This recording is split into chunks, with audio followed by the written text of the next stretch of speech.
headlamp dari Bang Andre ini langsung menyorot ke bagian depan tenda ini ya Bang. Nah, di sini saya melihat ada bayangan Bang dari belakang. Saya melihat ke belakang seperti itu, ada bayangan kaki. Setelah itu yang saya ngerasa hampir nggak bisa bernapas, seolah-olah dada saya ini diinjak.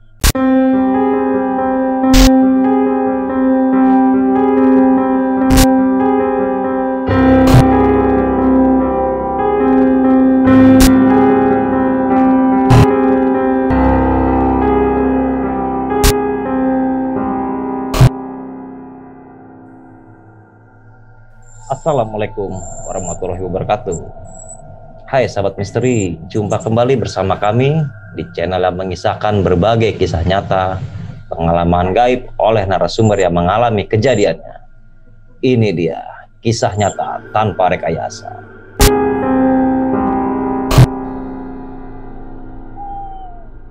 Pada kesempatan kali ini, mungkin teman-teman pernah mendengar atau telah menyaksikan video kita sebelumnya yang mengenai pendakian Muro 1, yang dimana Bang Indra Wijaya dia tersesat dan hilang selama 5 hari. Akhirnya oleh tim gabungan, oleh tim SAR dan tim para pencari, mereka melakukan pencarian kepada Bang Indra Wijaya, yang dimana salah satunya ada Bang Andri juga. Alhamdulillah pada kesempatan kali ini kita ditemukan kembali oleh beliau. Kali ini mereka punya cerita yang berbeda. Mereka akan membawakan cerita mengenai ekspedisinya di Muro 2. Kita perkenalkan, di sini ada dan telah terhubung via Zoom, via online bersama Bang Indra Wijaya dan Bang Andri. Assalamualaikum, selamat siang Bang Indra, Bang Andri. Bagaimana kabarnya? Ya, selamat siang Bang. Baik-baik Bang. Mungkin bisa memperkenalkan diri kepada para sahabat misteri semua. Bang Indra dan Bang Andri, silakan waktunya. Oke Bang, saya dulu ya Bang. Ya. Teman-teman rekam media, perkenalkan nama saya Indra Wijaya Arta Kesuma ya. Saya adalah seorang yang pernah tersesat dulu ya di Gunung Muro ya, korban tersesat ya di Gunung Muro waktu itu tahun lalu ya, kurang lebih ya, pada tanggal 31 Mei 2019. Jadi seperti yang saya ceritakan tadi ya, di pendakian Gunung Muro kedua ini mungkin ada beberapa hal yang perlu kami bagi ya untuk teman-teman rekam media gitu. Ya, semoga saya bisa menceritakan dengan lancar nantinya, dan saya nggak sendiri, saya ditemani oleh Bang Andri. Ya, selamat siang teman-teman rekam media. Perkenalkan, nama saya Andrianus Pradita, bisa dipanggil Andri. Saya beralamatkan ya di Palangka, domisili di Palangka, cuma saya tugasnya di Pulang Pisau, dan kebetulan saya sama saudara Indra mempunyai hobi yang sama. Jadi suka naik gunung lah. Oke, mungkin Bang Indra bisa memulai ceritanya dan kisahnya. Apa yang pasti di sini ada edukasinya, serta pasti nanti akan ada cerita horornya. Nah, silakan waktunya untuk bercerita, Bang Indra, dipersilakan. Baik, saya mulai cerita ya Bang. Sebelumnya saya mohon maaf ya Bang, karena saya nggak terbiasa ya Bang untuk bercerita di depan kamera gitu Bang. Jadi kalau memang ada yang tidak dimengerti atau cara saya menyampaikannya tidak bagus atau gimana, saya mohon maaf sebelumnya ya. Jadi ceritanya pendakian Gunung Muro yang kedua kali ya Bang, sini ya Bang.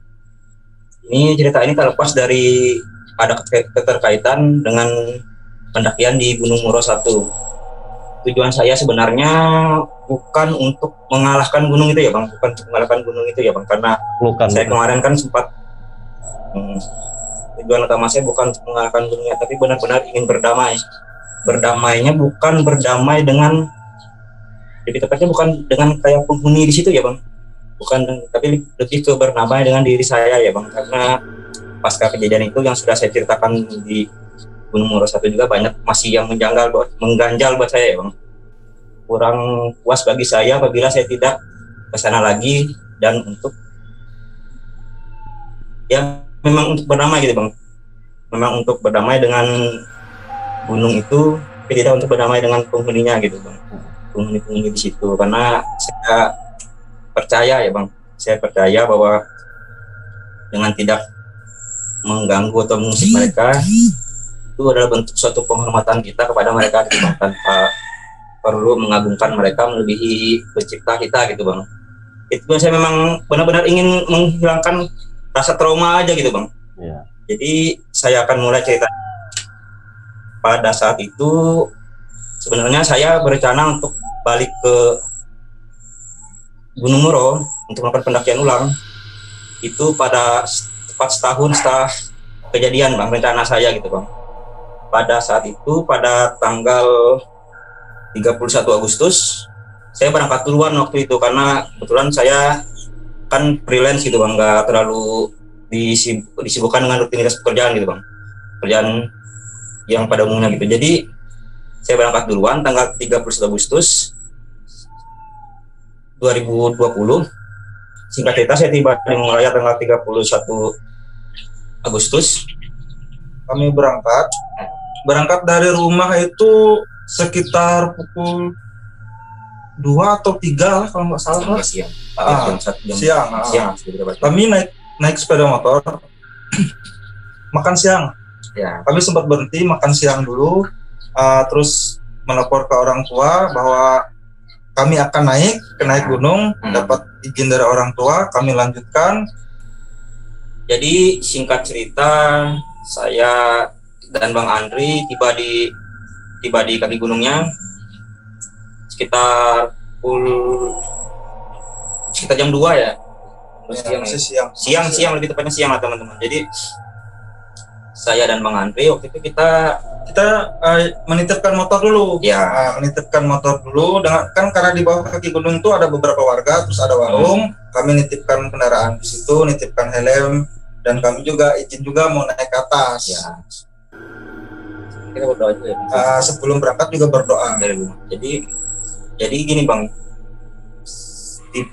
untuk gambaran Gunung Moro ini bukan seperti Taman Wisata Alam atau Taman Nasional pada umumnya ya. Bukan. Jadi tidak ada registrasi masuk, tidak ada administrasi. Jadi siapa yang mau mendaki aja gitu Bang. Jadi singkat cerita kami nggak langsung naik waktu itu Bang, kami santai dulu.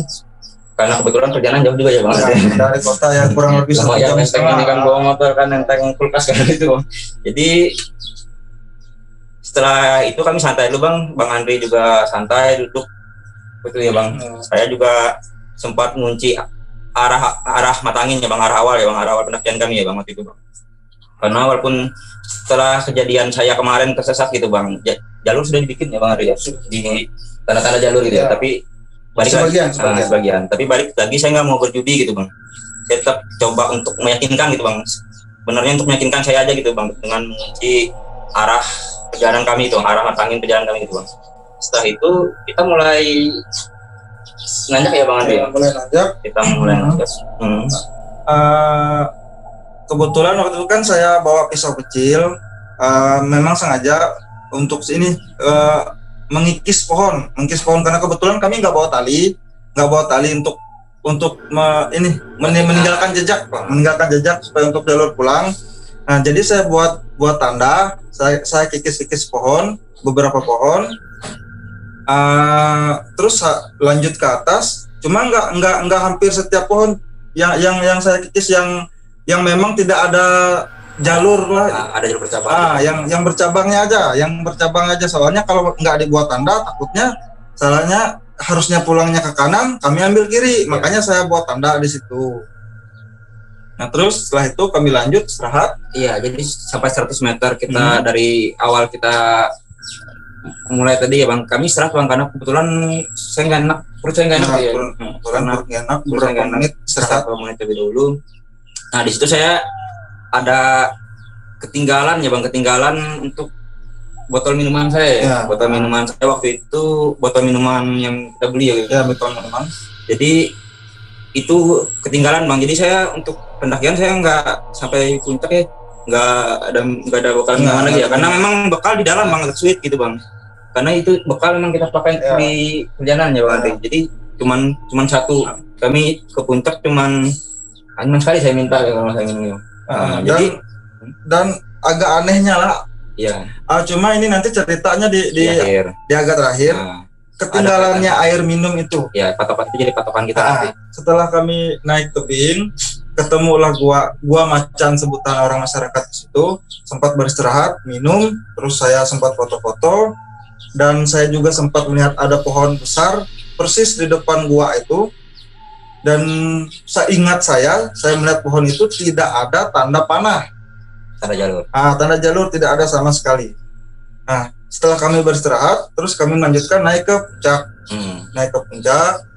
Jadi setelah sampai di puncak, kita itu rencananya memang ke Gunung Muro mengambil 2 momen ya bang? Ya, 2 momen sunset sama sunrise. Ya, itu rencananya memang kita memang camping ya bang? Ya, camping. Memang sudah berniat memang dari awal. Jadi kami membawa memang peralatan yang kami anggap itu cukup ya bang untuk kami. Cukup lengkap. Kondisi di puncak, saya pertama kali ke puncak karena bang Andri agak mengambil mungkin foto-foto itu bang, foto-foto senja waktu itu bang. Waktu itu belum benar senja, tapi kondisi langit sudah merah ya bang. Sudah merah. Sudah merah gitu. Estimasi saya itu, perkiraan saya itu sekitar jam 5 kurang gitu ya bang. Jam 5 kurang ya. Jadi saya puncak terus bang Andri nyusul. Singkat cerita kami sama-sama di puncak. Nah yang anehnya itu bang, pas sampai di puncak itu ada tenda ya bang. Tenda lebih tepatnya terpal gitu bang. Terpal. Ada bekas terpal. Ada 2 kalau nggak salah. Ada dua terpal.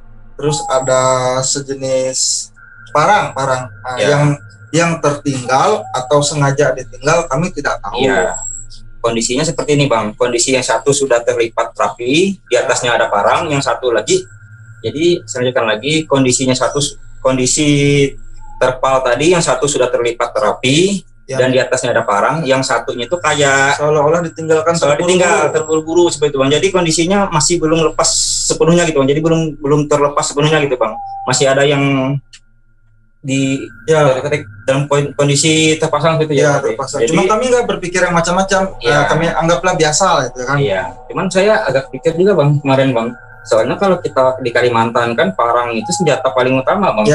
Saya lebih baik kehilangan bekal bang daripada kehilangan parang bang. Karena dari parang ini saya bisa cari bekal lagi gitu bang. Cuman aneh aja gitu bang, masa ninggalin parang gitu di situ. Cuman ya mungkin sama seperti bang Andri, walaupun agak mengganjal, tapi saya tidak terlalu berpikir jauh karena memang tujuan kita camping di situ. Jadi saya lebih fokus untuk pasang tenda gitu. Dan jadi kami bagi tugas. Saudara Indra dia mempersiapkan tendanya, terus saya sambil cari kayu. Gitu. Terus mengeluarkan peralatan-peralatan yang ada di dalam tas, pokoknya sudah dikeluarkan sampai semuanya beres. Singkat cerita ya bang, waktu itu udah malam. Jam kurang lebih jam 6 lah kita masak itu. Jam 6 kita masak. Jam 6 udah gelap. Udah gelap. Jadi Bang Andri waktu itu bikin masak nasi ya Bang? Ya, saya waktu itu masak nasi. Saya masak nasi, jadi saudara Indra menyalakan api unggun. Iya. Jadi waktu itu saya ya reptek aja Bang, kan di atas kan sambil ngambil momennya gitu Bang. Saya ngerekam kan Bang. Saya ini lagi ngerekam nasi yang dimasak Bang Andri. Bang Andri duduk agak jauh sedikit ya Bang, belakang.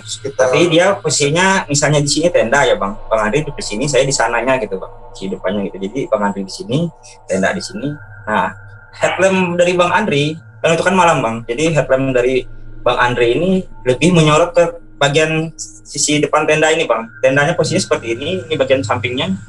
Bang Andri ini, headlamp dari Bang Andri ini langsung menyorot ke bagian depan tenda ini ya Bang. Nah, di sini saya melihat ada bayangan Bang dari belakang. Saya melihat ke belakang seperti itu, ada bayangan kaki umum pada orang pada umumnya gitu.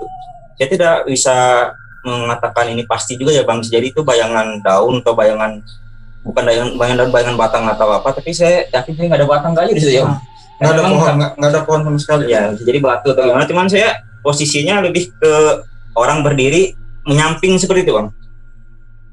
Tapi kalau memang itu memang bayangan kaki, posisinya bukan dari sini Bang, tapi di sini karena senter dari Bang Andre kan menyorot itu ya Bang. Ya. Nah, jadi kelihatan jelas gitu di cahaya itu gitu. Dia Bisa dipraktekkan. Dia kayak gini Bang. Nah, bayangannya kayak gini Bang. Tapi dari lutut sampai ke bawah gitu Bang. Lihat belakang dan saya lihat ke depan lagi, saya lihat ke belakang dan itu masih ada loh Bang. Nggak langsung hilang gitu. Tapi sekali lagi saya nggak yakin Bang itu Bang. Saya benar-benar nggak yakin karena saya nggak lihat langsung gitu Bang. Maksudnya nggak, lebih ke bayangan aja gitu Bang. Kalau saya mengatakan itu kaki, saya nggak bisa berani katakan juga karena kondisinya memang saya nggak lihat itu kaki, cuman bayangan seperti kaki, kurang lebih seperti itu Bang. Bisa dibilang itu pohon, tapi nggak ada pohonnya. Bisa dibilang batu, ada besar, sih batu tapi sangat besar, lebih tinggi dari kita lagi ya. Iya. Dan saya pun nyaman-nyaman aja gitu di atas puncak waktu itu ya. Saya setelah masak selesai, saya makan gitu. Saya bikin kopi juga tuh ya, bikin teh waktu itu ya. Saya bikin teh juga waktu itu. Jadi kan api unggun selesai, Saudara Indra kan duluan. Ya, saya makan duluan waktu itu. Saudara Indra makan duluan. Saya mulai merasa perasaan saya nggak enak. Jadi Saudara Indra nyuruh saya makan, tapi saya nggak mau. Biar nanti saja. Sampai pada akhirnya saya mengikuti yang Saudara Indra. Ya udah makan aja duluan. Ya. Karena kami ada kesepakatan bergantian berjaga kan. Ya, makanya saya makan duluan. Saya makan, selesai makan, saya minum sambil ngeteh, sambil ngobrol kita awalnya kan, ngobrol depan api unggun, sambil ngerokok. Nah terus saya masuklah ke dalam tenda, saya rebahan. Saya juga memang ada melihat karena api unggun itu kan persis di depan tenda, jadi ya kelihatan bayangan-bayangan tuh ada. Ya. Bayang ada ya, misalnya ranting pohon memang ada, tapi yang tiang kaki itu pun saya ada melihat, cuma sebentar, cuma sekilas, karena posisi membalikan badan. Nah setelah itu yang saya ngerasa hampir nggak bisa bernapas, seolah-olah dada saya ini diinjak. Sekitar 5 menitan saya menahan dalam tenda, terus saya keluar. Saya nggak langsung ngomong sama Saudara Indra. Pokoknya saya alihkan lah. Saya jalan-jalan atau kemana menghidupkan rokok, sampai pada akhirnya napas saya mulai sesak. Saya ngomong baik-baik sama Saudara Indra, apa kita turun malam ini kah atau besok, kan awalnya gitu. Nah jadi inilah kita sempat berdebat lah, sampai akhirnya saya memaksa untuk akhirnya turun juga malam itu. Karena saya memang sudah tidak kuat lagi. Nah Saudara Indra juga sempat berpikir, yakin nggak kalau pikiran saya maunya seperti apa, pokoknya saya harus turun, pokoknya saya nggak mau di atas ini. Itulah intinya. Kayaknya mungkin bisa dibilang penghuni lah. Bisa dibilang penghuni itu nggak senang lah dengan keberadaan kami di situ. Intinya seperti itu, sehingga saya ini harus turun. Pokoknya apapun yang terjadi, walaupun Saudara Indra tidak mau turun, saya tetap turun sendiri. Di situ kita ada perdebatan juga. Jadi kondisinya seperti ini ya Bang. Waktu itu Bang Andre tiba-tiba keluar ke tenda. Saya waktu itu bilang gini, saya ingat masih kejadiannya. Jadi waktu itu saya kan lagi bikin air panas untuk mau minum yang kedua waktu itu kan. Saya mau minum lagi gitu, mau nambah minuman saya gitu. Jadi saya bikin air panas yang kedua, saya nanya Bang Andre kan, Ri, mau minum kah? Dia keluar pelan-pelan gitu, langsung duduk kan yang di samping tenda itu, terus bilang, Ra, kalau kita turun gimana katanya. Saya kaget kan, karena setahu saya Bang Andri yang pengen sampai sunrise ya Bang, sampai gitu. Kalau saya sih kalau mau yang penting sudah naik, selesai udah sih, tujuan saya sih itu sih Bang gitu. Jadi kok dia yang turun gitu. Saya sempat pegang setter tuh ya Bang. Saya agak nyentar muka Bang Andri gitu kan. Saya mau lihat gitu kok apa benar gitu. Dia serius ngomongnya, dan nggak ada kelihatan bercanda gitu Bang. Terus jelas saya tanya alasan kan, karena kalau cuma alasan diganggu, mungkin kalau dia cerita diganggu mungkin saya nggak akan turun gitu Bang. Mungkin saya nggak akan turun kalau cuman karena setahu saya ya kita bisa atasi lah kalau gitu, ya gitu Bang. Kalaupun diganggu harus ada alasan yang jelas gitu Bang, karena kondisinya memang turun untuk kondisi malam seperti itu menurut saya itu rencana gila sih Bang, sangat gila menurut saya Bang.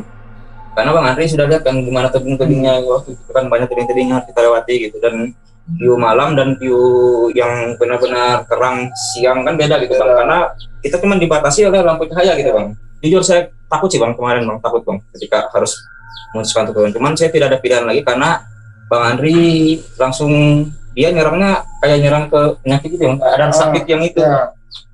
Jadi saya cuma nanya gini ke Bang Andri waktu itu, gimana Bang, gimana Andri? Kalau nunggu besok bisa Pak kamu? Nggak bisa. Terus saya tanya lagi, saya meyakinkan diri saya ini ya Bang. Saya jalur 70%, saya ingat Bang. 70%. Saya jalur 70% dari kamu, stamina gimana? Kondisinya kan karena kondisi dia itu kan sakit Bang. Kondisi dia kan lagi ada sesuatu yang tidak nyaman di badannya gitu. Entah itu apa, tapi saya pikir itu, saya tanya ke Bang Andri lagi dan dia bilang dia bisa katanya, siap. Dengan berat hati ya, dengan berat hati kami berdua Bang Andri memutuskan untuk turun malam itu juga.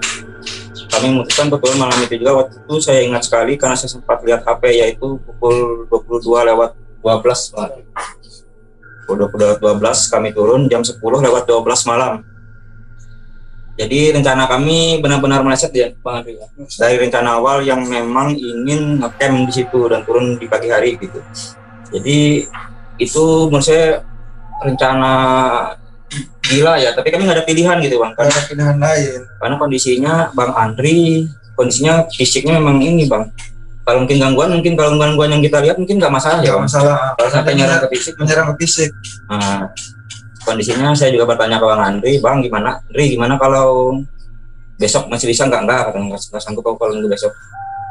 Tapi aku nggak terlalu mengeksplor juga gitu Bang pertanyaan sejauh mungkin, karena kami sama-sama sepakat bahwa kami tidak akan menceritakan apa yang kami rasakan, apa yang kami lihat, dan apa yang kami dengar sama di situ gitu. Jadi aku sudah nangkap satu kode dari Bang Andri bahwa dia kokoh gitu, dan dia yakin gitu dari ekspresi dia sangat yakin bahwa dia ingin turun waktu itu, dan saya pun coba untuk menanyakan ke dia bahwa saya jalur 70% untuk kita turun. Yang bisa saya gambarkan untuk kondisi kami kalau turun, gimana fisikmu, gimana staminamu. Dia bilang oke, katanya oke, bisa siap Pak. Jadi kami sama-sama sepakat turun waktu itu, cuman saya tetap ada rencana gitu Bang. Jadi saya gambarkan ya Bang, Nguro ini sebenarnya masih dikategorikan bukit ya Bang, kalau kita sama sepakat yang mengambil tingginya 927 mdpl aja gitu Bang, tapi untuk setempat menamainya gunung gitu Bang. Jadi di atas puncak itu masih ada jaringan Bang, masih ada jaringan internet gitu Bang. Sampai menuju ke setelah Gua Macan itu kan ada belantara kan, masuk ke jalur yang hutan gitu. Jadi situ tidak ada jaringan. Jadi sebelum masuk ke jalan belantara itu, rencana saya akan menghubungi adik saya yang di Turcahu. Rencana terakhir saya gitu Bang. Rencana tambahan dadakan gitu. Rencana kalau memang kami nggak bisa sampai ke bawah gitu, karena kita nggak tahu kan di jalan misalnya Bang Andri atau sudah kehilangan konsentrasi atau gimana gitu. Saya nggak mungkin ninggalin, dengan kita memang salah berdua kemarin ya Bang, salah sekali itu berdua ya Bang. Jadi saya bilang kalau memang sampai di situ ya, setelah di situ saya berencana akan menelpon adik saya dan akan mengatakan bahwa kalau sampai kami jam 1 malam nggak ada kabar, tolong bawa teman-teman yang kesini, teman-teman yang lain gitu, maksudnya yang kemarin yang batal tolong kesini, aku melakukan penjemputan. Iya, jadi aku bilang ke dia, aku nggak akan keluar dari jalur, aku nunggu di jalur aja gitu, cari aja kami di jalur gitu, nggak akan keluar dari jalur gitu. Itu rencana terakhirnya Bang, makanya saya yakin bisa turun itu, yakin ada keyakinan dari saya gitu Bang, walaupun sebenarnya itu memang rencana gila ya mungkin, rencana gila sekali itu Bang. Turun jam 10 malam. Iya. Karena memang kondisinya memang kita berdua di situ Bang, nggak ada orang sama sekali waktu di situ Bang, dan kita harus melalui tebing-tebing yang dan kita nggak ada rencana untuk plan bernavigasi di malam hari kan itu. Cahaya yang kita pakai cuma untuk cahaya di sekitar kita aja gitu. Center baik sampai kita di perjalanan ya Bang Andri, mungkin Bang Andri yang lebih banyak bisa menjelaskan perjalanan. Kalau untuk di pas perjalanan turunnya, singkat cerita kami sampailah di depan Gua Macan. Di depan Gua Macan itu saya sempat menyorot ke arah pohon, ke arah gua dan ke arah pohon. Tiba-tiba di pohon itu yang sebelumnya siangnya kami tidak melihat tanda apa-apa, tiba-tiba ada tanda panah yang mengarahkan kami harus ke kanan. Harusnya kami turun ke bawah. Setahu kami, karena kami sudah melihat di siang hari arah ke sana itu arah jurang. Nah, di situ kami tuh bingung siapa yang menempelkan tanda yang mengharuskan kami ke arah kanan gua ya, ke arah kanan gua. Padahal itu jurang. Nah, di situ kami sudah bingung. Cuma patokan kami di depan Gua Macan memang ada jalan, jadi kami tetap turunlah ke bawah dari Gua Macan itu. Nah, di tengah perjalanan persis di depan Gua Macan itu sakitnya yang di dada saya ini semakin merajalela sampai sulit bernapas dan saya keluar keringat dingin terus. Sempat oleng saya kemarin. Nah, sempat oleng segala, terus nggak seimbang, terus jalan terus sekitar 200 meter, kurang lebih 200 meter dari Gua Macan hilang semuanya. Rasa sakit, rasa apa di dalam badan nih, apalagi di dada itu hilang semua. Di situ saya bingung, oh berarti saya tahu kalau memang orang di situ atau penghuni di situ tidak menginginkan kami ngecamp di situ. Jadi untuk tambahan lagi Bang, mungkin pas di jalur tadi ya Bang, di jalur tadi ada kita sempat berdebat hebat di situ ya Bang. Jalur yang tidak di pertama kita naik tidak ada, setelah turun itu ada. Karena Bang Andri sendiri yang jelas sekali melihat jalur itu. Kalau saya melihatnya waktu di malam hari saja Bang, dan saya sepakat dengan Andri bahwa jalur yang menyuruh kami ke arah kanan itu memang ada di malam hari, tapi di siang hari saya nggak yakin karena Bang Andri yang benar-benar melihat, karena dia sempat berfoto hadapan langsung dengan jalur itu tidak ada kan? Ya, memang tidak ada sama sekali. Kalau saya lebih sepakat Bang Andri itu di malam hari memang ada, tapi jalur itu jalur ngawur kalau menurut saya sih Bang, karena kondisinya kita sempat bertengkar hebat itu ya Bang Andri. Jadi saya agak nyisir ke bawah mengikuti arah jalur itu. Saya coba cek ya Bang, karena awal kami menemukan jalur itu ketika kami tidak menemukan jalur Bang, kami benar-benar kehilangan jalur di situ. Ada jalur tapi kayak tertutup semak lebat gitu ya. Tertutup semak lebat. Di awalnya kan itu memang jalur pendaki, memang khusus untuk mendaki. Iya, memang jalur utama. Tiba-tiba hilang. Saya anggap hilang lah karena dia tertutup semak. Iya, dan mulailah kami mencari mengawasi sekitar. Baru kami menemukan tanda itu ya Bang. Baru. Nggak sadar juga kami menemukan tanda itu gitu. Tandanya menyuruh kami ke arah kanan. Jadi saya coba sisir ke arah kanan itu dan saya lihat jadi kondisi jalurnya dia agak kalau jangan landai enggak juga sih, tapi dia masih bisa dilewatin gitu. Setelah jalur yang itu akan ada tebing yang menurut saya curam ya, kalau saya lihat dari dalam itu sangat dalam. Tapi saya tidak berdiri di depan tebingnya Bang waktu Bang. Saya berdiri di atas Bang, jadi agak jauh. Tapi saya yakin itu memang tebing Bang. Jadi Bang Andri dari atas memberi instruksi bahwa terus kayak gitu. Saya malah bertanya-tanya kan, loh kenapa terus gitu? Apa yakin nih terus nih lewat jalur gini? Oke, kita bisa lewat tempat yang landai ini, tapi apa kita bisa lewat tebing ini? Saya bertanya gitu kan. Bang Andri terus dia agak emosi ya Bang Andri ya. Jangan berdebat, aku malas berdebat di sini katanya gitu. Mungkin kita sudah kacau juga ya betul ya Bang. Memang kacau. Kita memang berusaha untuk tidak panik, tapi kita sebenarnya takut ya Bang. Saya juga takut itu Bang. Kita berusaha untuk tidak panik, tapi juga saya takut itu Bang. Terus saya tanya ke Bang Andri, kiri Indra, ini.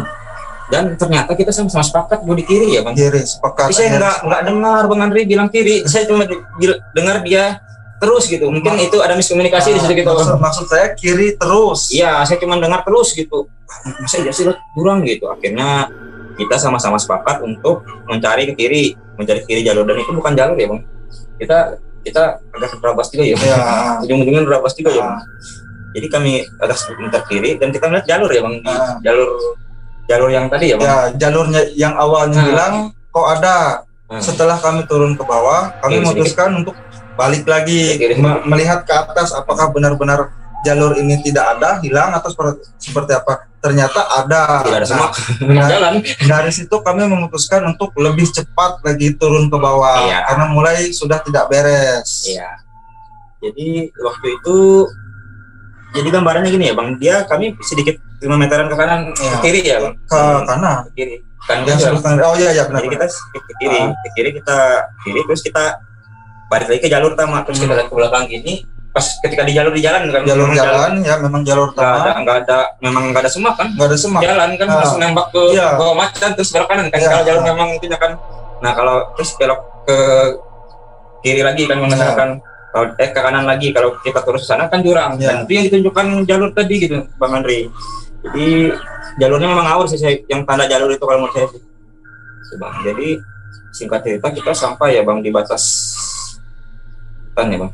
Batas hutan sempat nelpon kan ya saya akhirnya menelpon kan karena saya tahu di sini kita kan melewati rimba lagi gitu Bang. Melewati rimba walaupun jalur tapi kita melewati hutan yang tidak ada jaringan gitu Bang. Batas tempat kita stay batas terakhir ada jaringan ya, batas terakhir ada jaringan ya, itu komunikasi terakhir. Jadi saya mikir kalau kita masuk ke dalam lagi kita nggak dapat jaringan nggak dapat jaringan. Sedangkan saya tidak tahu kondisi Bang Andri kan apakah masih bisa melanjutkan gitu. Tapi saya tetap komitmen tidak akan meninggalkan sendiri gitu. Kita tetap turun berdua. Tapi saya menelpon adik saya waktu itu.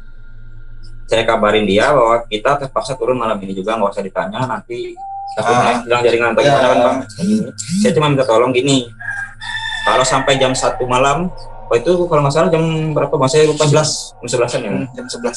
Jadi waktu itu saya telepon kalau sampai jam 1 malam saya tidak ada kabar, tolong jemput kami di sini. Malam ini juga. Minta tolong ya, aku ngerepotin orang nih, minta maaf aja gitu. Tapi minta tolong ya, kami nggak keluar dari jalur, kami tetap di jalur, kami tetap nunggu di jalur gimana. Apapun yang terjadi, kami tetap di jalur. Kondisinya takutnya ini Bang, saya bisa melanjutkan perjalanan, tapi Bang Andri nggak bisa atau saya nggak bisa gitu ya. Saya yang nggak bisa, Bang Andri yang bisa gitu. Kita kan nggak tahu di jalan ada apa gitu Bang. Tapi kita tidak bisa menghubungi kan karena ketika sudah masuk ke rimba ini gitu, ke hutan ini, kita jelas nggak ada jaringan Bang. Kita memang memanfaatkan insting kita aja sudah Bang gitu Bang. Gitu, Bang. Jadi dan yang untuk memudahkan kami juga bekas sayatan pisau-pisau kecil saya itu terpakai. Itu terpakai lah akhirnya. Yang tanda yang dibuat-buat itu akhirnya terpakai. Kemungkinan kalau nggak ada buat itu mungkin kemungkinan kecil lah, bukan kemungkinan besar. Ada potensi kami akan tersesat. Karena memang malam kan kondisinya gimana ya? Karena memang jalur banyak kan itu banyak cabangnya. Tetap melanjutkan perjalanan. Nah sampai ya kurang lebih 200 meter dari tempat dari Gua Macan. Terus tempat kita berhenti berapa meter? Yang tempat kita komunikasi terakhir. Kurang lebih 200 meter. Kurang lebih. Nah, dari situ semua sakit yang ada di badan saya ini hilang. Iya. Setelah Gua Macan cuma saya belum cerita sama saudara Indra kalau sakit saya ini sudah hilang, belum cerita. Memang nggak mau. Pokoknya tunggu sampai di bawah kaki gunung. Baru kami ceritakan semuanya. Memang kesepakatan sudah. Iya. Nah di jalan turun, saudara Indra ketemu temannya lah. Enggak gitu juga sih Bang. Jadi gini ya Bang, rencananya kita bukan rencana sih, jadi kita turun. Sudah turun. Saya sudah yakin ya Bang. Sudah yakin karena saya situasi sudah kondusif. Dan kita nggak terlalu dapat masalah yang berarti ya Bang turunnya Bang. Nggak ada sama sekali. Kalau jalur aja ya. Pokoknya sudah jauh dari areal gua tuh. Pokoknya aman. Nggak ada masalah apapun. Nggak ada. Ya, karena kondisi waktu saya di depan ya, saya yang di depan waktu ya Bang. Ya. Jadi headlamp saya ini menyorot sebuah objek gitu ya Bang, kayak anak kecil. Dia mungkin saya bisa makan gini Bang. Ini ada pohon. Di sini ada pohon. Dan anak kecil itu di balik pohon ini dia agak nyamping kayak gini. Dan itu tepat mengarah ke mukanya gitu. Dan saya sampai sekarang masih ingat sekali Bang, sangat ingat mukanya gimana gitu, muka anak itu seperti apa, saya masih ingat jelas. Kalau bisa saya deskripsikan, anak itu nggak pakai baju, tapi saya nggak yakin dia pakai celana atau tidak karena tertutup pohon tadi kan, karena saya hanya setengah saja menyorotnya gitu. Mukanya tenang, nggak ada ekspresi. Kalau bisa saya gambarkan, mukanya putih, anak umum seperti biasa. Putihnya bukan putih pupur atau putih pucat ya, putih pada umumnya gitu.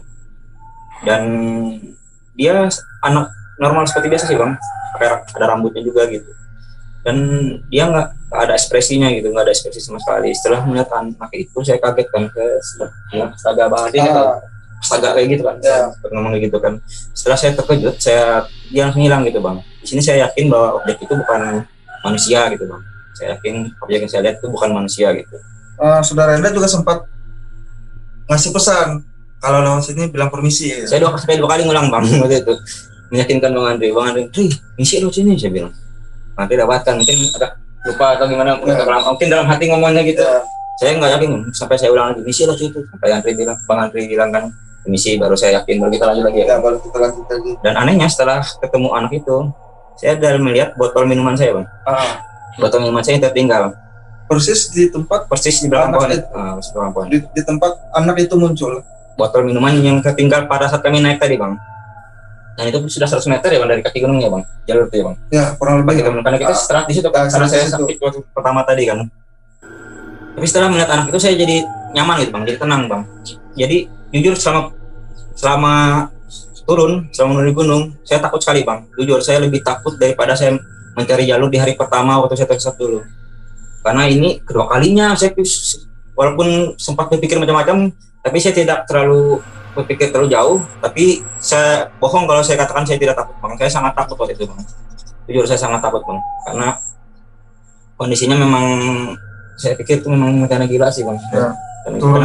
Turun jam 10 malam dengan pakai satu lampu. Saya juga bawa satu sih waktu itu bang. Cuman kondisinya kan kita tidak ada rencana untuk turun malam, tidak ada gitu kan. Dari rencana awal itu tidak ada. Itu sama sekali tidak ada dalam rencana kita gitu bang. Bahkan rencana B kita nggak ada gitu. Nggak ada plan B sama sekali, tidak ada. Turun malam itu memang tidak kami sarankan ya bang. Jadi untuk di kondisi jalan yang seperti itu ya bang. Iya. Jadi setelah bertemu anak itu saya pun tenang. Dan anehnya bang, saya merasakan sendiri, mungkin Bang Andri juga ngerasa gitu, tapi kami juga tidak bisa menjelaskan ini ya bang. Setelah ketemu anak itu, berapa meter kita berjalan, kita nemu pemukiman. Dan kita langsung di kaki gunungnya ya bang. Ya. Nggak terasa, padahal rasanya masih jauh. Karena kita mendaki ketika mendaki pertama kali di pos 1 itu kan nggak mungkin kita dari kaki gunung langsung istirahat di situ. Ya. Kita kan berjalan sekitar 100 meter gitu kan. Saya ingat masih sekitar 100 meter. Sekitar 100-an meter, karena saya bertanya kan takut di bawah, kira-kira berapa meter nih? 100-an, 150, 100, kira-kira kan kita kira-kira waktu itu kan kami ngitung gitu bang. Tapi setelah cuma perjalanan berapa meter, kami udah tiba di pemukiman waktu itu bang, dan kami sudah tiba di kaki gunung. Memang pada dasarnya perjalanan menuruni gunung itu lebih singkat gitu bang, tapi memang aneh. Memang terjadi, memang yang saya rasakan ya bang, nggak tahu benar atau enggaknya, yang perasaan saya itu mangkasnya terlalu jauh sih bang, kalau menurut saya sih bang. Sampai di kaki gunung, udah cerita. Sampai di kaki gunung cerita lah. Ya. Pengalaman masing-masing lah, cerita pengalaman masing-masing. Nah, terus saudara Indra ceritakan gini, terus saya juga cerita, saya juga hampir setengah mati ini, kayak diinjak orang besar gitu. Kondisinya setelah kita ngambil kunci motor tempat kita itu tadi kan, baru kita bercerita kan, karena kita meyakinkan dulu ini benar-benar sudah sampai atau belum gitu. Dan anehnya gini bang, waktu kami pamit sama pemilik warung tempat kami nitip motor, terus ngambil helm, pemilik warung bertanya sambil senyum-senyum, ada apa di atas kok turun malam? Kami nggak jawab apa-apa, nggak ada apa-apa gitu bilang ya. Kalau kami nggak menceritakan kalau ada sesuatu yang kami alami di atas, memang nggak ada.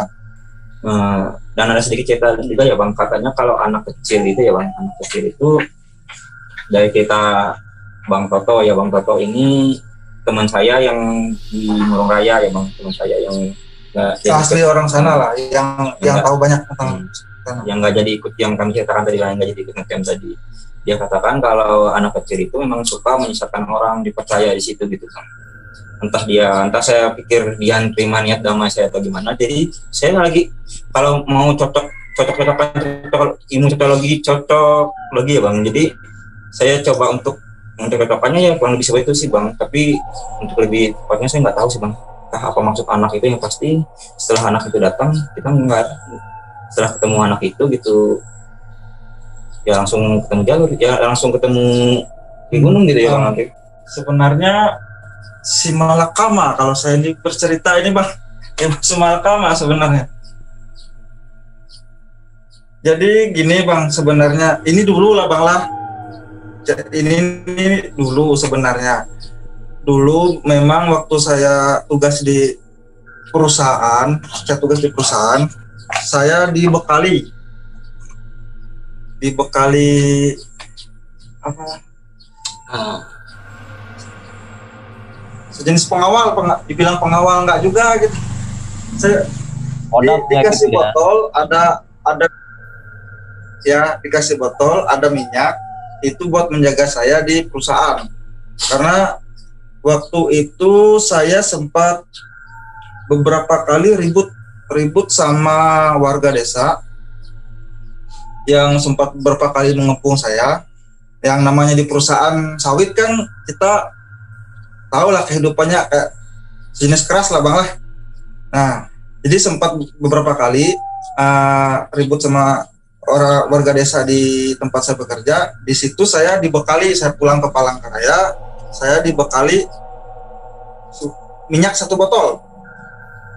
Minyak 1 botol itu kata kakek-kakeknya, tapi entah orang ini sudah meninggal atau apa, saya nggak tahu lagi, dan saya juga nggak bisa mengeluarkan lagi. Dan anehnya dulu botolnya ada, minyaknya hilang. Ada yang bilang itu masuk badan. Nah, masalah saya di atas mungkin bertentangan juga dengan orang situ, gitu loh, mungkin. Cuma saya nggak kepikiran sih kalau masalah itu, soalnya itu sudah lama, sudah 9 tahun yang lalu. Biasanya bukan di desa di sekitar itu ya bang, desa yang lain juga ya bang? Itu di daerah Kota Waringin Timur waktu itu saya kerjanya. Terus cuma saya dapat minyak itu di Palangkaraya. Nah, sampai sekarang. Terus saya juga pernah sekali saya mendatangi orang pintar lah bang. Ini sebelum kejadian saudara Indra hilang, saya membuang ceritanya karena botolnya ada, minyaknya nggak ada. Nah, itu kalau nggak salah itu namanya buaya putih. Yang dikasih ke saya itu buaya putih. Nah, jadi itu ada persyaratan, saya harus ke sungai. Di sini ada namanya Sungai Kahayan. Kata kakek-kakek yang mau membantu saya ini, Sungai Kahayan, kita ke sungai dengan persyaratan bla bla bla bla. Kan jangan membawa sesajen ini. 1 minggu saya dikasih kesempatan untuk berpikir. Cuma saya nggak melanjutkan, saya biarkan. Karena saya nggak terlalu percaya juga masalah itu lengket di badan atau apa. Nah, mungkin makanya saya ini semalakama masalahnya bercerita antara iya atau tidak. Nah, mungkin saya di atas itu bertentangan dengan apa yang ada di badan saya. Mungkin itu loh bang. Sehingga saya lah yang diganggu. Di awalnya kami naik dari perjalanan, kami tidak ada mengalami kendala apapun sampai di atas. Sampai pada akhirnya setelah maghrib kok saya tiba-tiba diserang. Nah, saudara Indra nggak ada masalah, nggak ada masalah sama sekali. Padahal yang melihat awal kaki itu saudara Indra yang tahu awalnya. Saya nyaman-nyaman aja. Saudara Indra malah nggak masalah. Saya yang baru kok tiba-tiba gitu loh. Mungkin makanya kan saya kurang tahu juga apakah itu benar ada gesekan atau apa. Saya kurang tahu juga sih sebenarnya. Mungkin lebih tepatnya ini ya, saya coba itu bang. Apa benar salah nanti bang Andri yang gitu ya bang. Mungkin lebih tepatnya bang Andri tidak sengaja, karena memang bang Andri tahu aturan gimana ya. Ya, saya tahu. Yang mana yang harus kita tinggal, yang mana yang enggak. Tapi itu kondisinya bang Andri juga mau melepasnya, tapi dia tetap badan gitu. Jadi memang ini nggak sampai kepikiran ke situ juga. Kepikiran nggak disengaja lah intinya gitu bang. Karena saya menganggap itu sudah lama, ya saya anggap sudah hilang. Yang nggak tahu kalau kejadiannya seperti itu. Soalnya waktu kejadian 1 tahun yang lalu, waktu saya 5 hari itu mencari saudara Indra, nggak ada masalah apa-apa. Cuma waktu itu berangkat pagi, turun sore, nggak pernah sih sampai malam di atas tuh nggak pernah. Nah, cuma kejadiannya kemarin waktu memang di atas kita rencana camping lah, ya yang semalam kita rencana camping ya disitulah saya diserang kalau. Dan jadi mungkin dulu karena banyak orang juga ya bang, orang-orang setempat gitu. Ya, orang-orang setempat juga rame. Nah, ini kan posisi kami berdua. ada cerita lah bang, saya tambah sedikit. Setelah selesai pendakian, kan bulan September kita lah. Ya 15 September. Di bulan Oktober itu bang, saya kan suka nonton ini. Ada teman di kantor tuh, mereka kayak puntau gitu loh bang. Nah puntau, terus ada pelatihnya yang memang dia lulus dari 3 pondok pesantren. Orangnya masih ada kok di tempat saya tugas sana. Dia yang ngajarin teman-teman saya. Saya dikenalkan oleh teman saya sekantor nih bahwa dia ini pelatih. Oke. Terus nggak lama kemudian ternyata si pelatih ini nge-WA teman saya yang ngenalin dia ke saya itu. Paginya dia cerita. Jadi kayak gini. Kenapalah katanya Bang Andri ini ada harimau 1 ekor di belakangnya. Nah dari situ saya tuh bingung.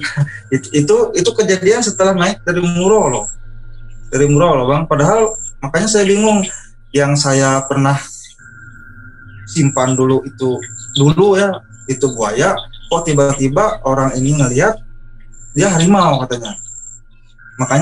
Makanya dia tuh nggak mau terlalu dekat sama saya waktu mereka latihan tuh, dia nggak mau terlalu dekat. Makanya saya bingung kenapa pelatih ini nggak mau.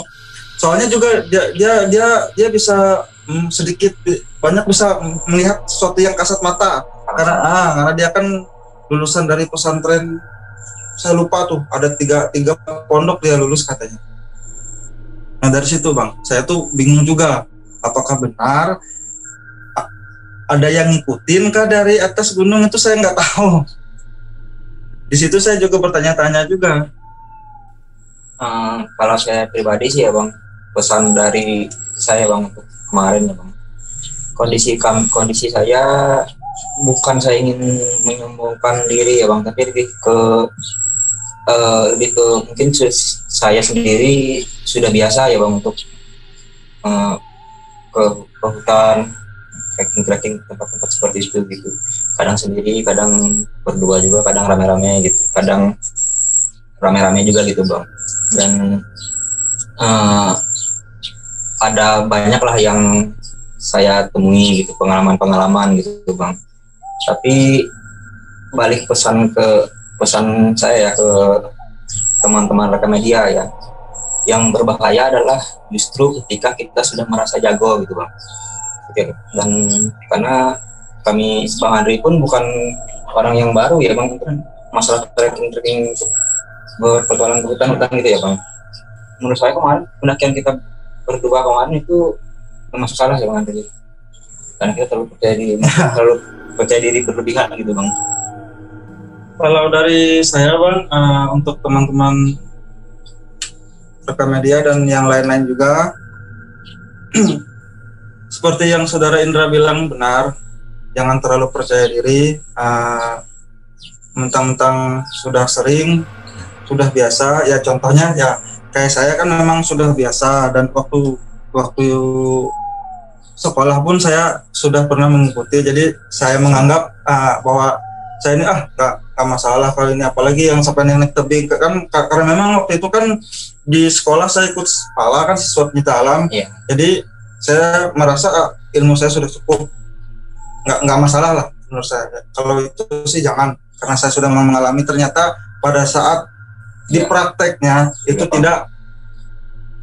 tidak semudah apa yang kita pikirkan di awal. Yang kita pikirkan itu mudah, nggak masalah, ternyata di lapangannya nggak sesuai. Dan satu hal lagi, kalau bisa, kalau ingin trekking, kalau bisa tuh lebih dari 2 orang. Contoh kayak kami kemarin, seandainya terjadi sesuatu sama saya, saudara Indra nggak bisa ninggalin saya. Nah terus kami tertahan di gunung itu. Kalau dia lebih dari 2, 3 atau 4, mungkin 2 bisa turun, yang satunya jaga yang sakit. Ya kalau dari saya sih itu aja sih bang. Jadi mungkin lebih tepatnya bang, untuk bukan lagi bang, trekking berdua itu tidak ideal lah intinya gitu bang.